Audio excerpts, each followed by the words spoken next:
Hey guys, it's Tristan here from Zebra Invest, and today I'm just sitting down with Liam Carolan from Ginger and Gold.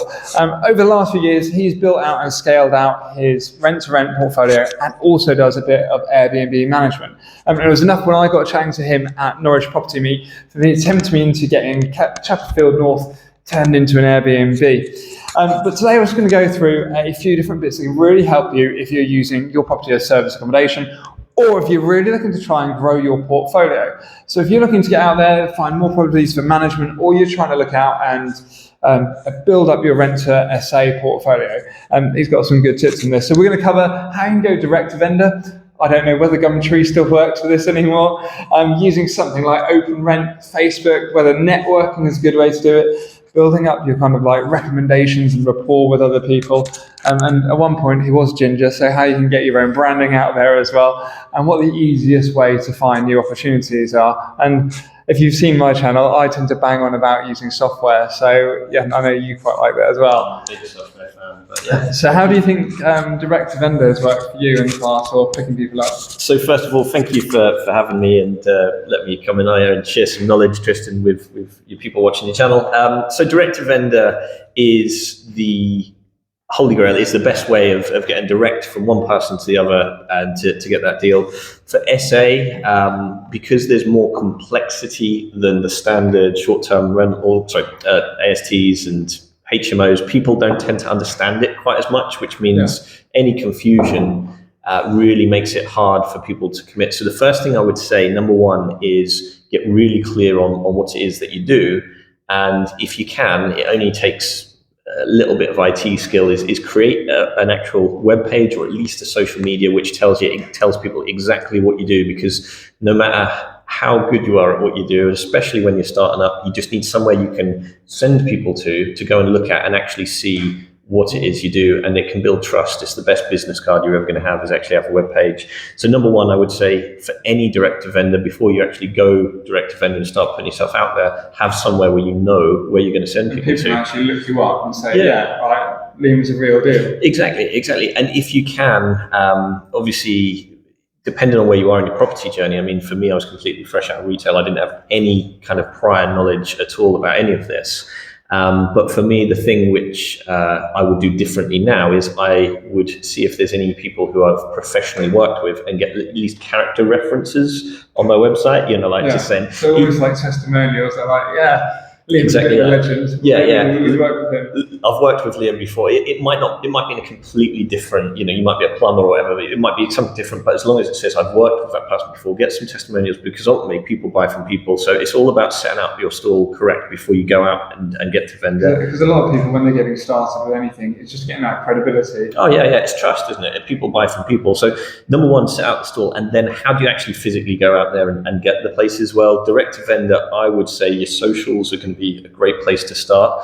Tell everybody on your own channel. So if you've got an Instagram, if you've got Facebook, just tell everyone exactly what you're looking for. Guys, has anyone got a house that you trust me to manage? Because at the end of the day, most likely your first direct to vendor deal is probably going to be a family member, a friend of a friend, your friend's cat's vet or something like that. Do you know what I mean? Something like that. So it's usually somebody connected to your network, and that's because those people trust, and then you'll have transferred trust. So that's a great way of getting direct to them. So I think it's interesting you mentioned networking. A friend of mine, he runs a networking event, but he didn't used to. He just started attending them. And he just got up one month, and he said, well, how am I going to earn some money? I said, well, I'll start managing people's properties, which so it sounds easy, but the next month he came in and he said, well, hey guys, my name's Tristan, I manage properties, and it just so happened there was a landlord in the room who wanted their properties to be managed. And it was just enough to spark that conversation. And that, so number one, set out your stall. Number two, attend every single event in your area as possible, because that's where your landlords are going to be.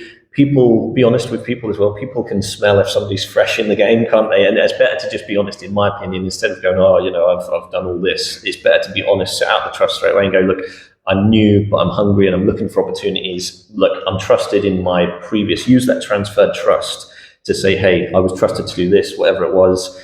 And then you can go out there and get more opportunities. So number two is attend networking events, tell everyone within 3 feet what you do.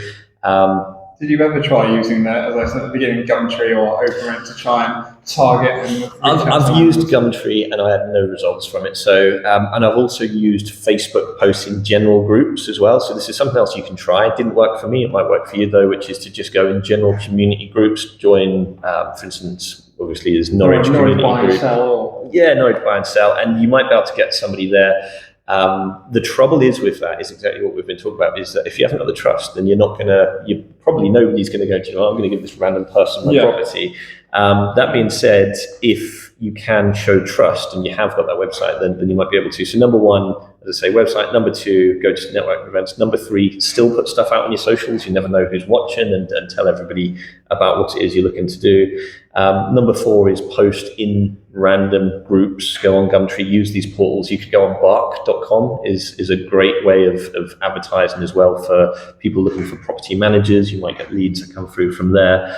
That would be what I do mainly. So at what point did you start getting recommendations from, like for example, I've been quite impressed with you, and I've said, all right, have a word with Liam, or how did you have you tried cultivating that? So referrals and affiliates are great. So if you've got your first, obviously the trouble is you need at least one person to then do that second. But as soon as you've got one person, what we do is we offer a £200 referral. So for any of our existing clients, if they want £200 extra, whether that's a rent-to-rent or management, we will pay them £200 for them to introduce us to a new client that signs up. Obviously, they've got to sign up, because if not, we don't have the money to do it. But the idea is that you take whatever you've done in the first month, couple of months, and you're basically just giving that as a benefit to another landlord. More than anything else, it just comes down to just be good at what you do. Don't be bad at what you do, and people will recommend you, but always ask for that referral. So each month you'll see the reports which I send you, and every month it says, if you know anybody else who has got a property which would like to be managed or rent to rent, you definitely have to ask for reviews, testimonials, and recommendations. Shy kids don't get sweets. So, if you don't ask, then you don't get. So one of the bits I said, so what's the easiest way that you found to find the next management deal, rent to SA deal? I would definitely say that it would be using my existing clients, and that's the chicken and egg, right? If there's people watching this and you haven't got your first deal. So I would actually say, and I know this is direct to vendor, but the first one I had to go to the people who've got the most stock, which is letting agents. So I didn't get a direct to vendor, full transparency on my first one. However, once you've got proof of concept, then after that it's leveraging, as we said, that your first property is probably going to be your friend's friend or something like that. Well, as soon as you've got one client, the next easiest win is going to be their friends, their network. So the easiest way is referrals in that method, without a doubt. It's not software.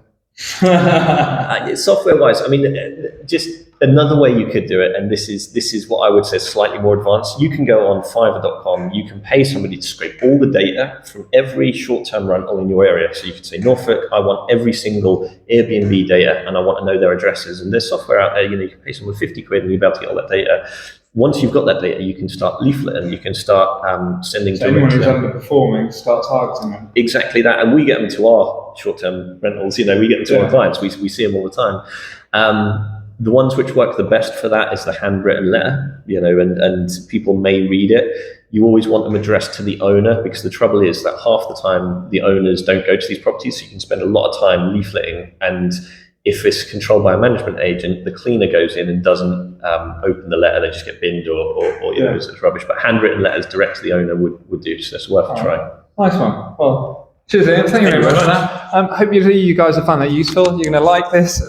Drop any comments below if you've got any questions. I'm sure Liam or I can come back to you and sort it out. I hope you subscribe to our channel. All right. Next time we're going to be chatting to Liam again. We're probably going to be running a little bit down the line, possibly through maximising your occupancy in your properties, or even growing and building out your portfolio. But cheers. Thanks for watching.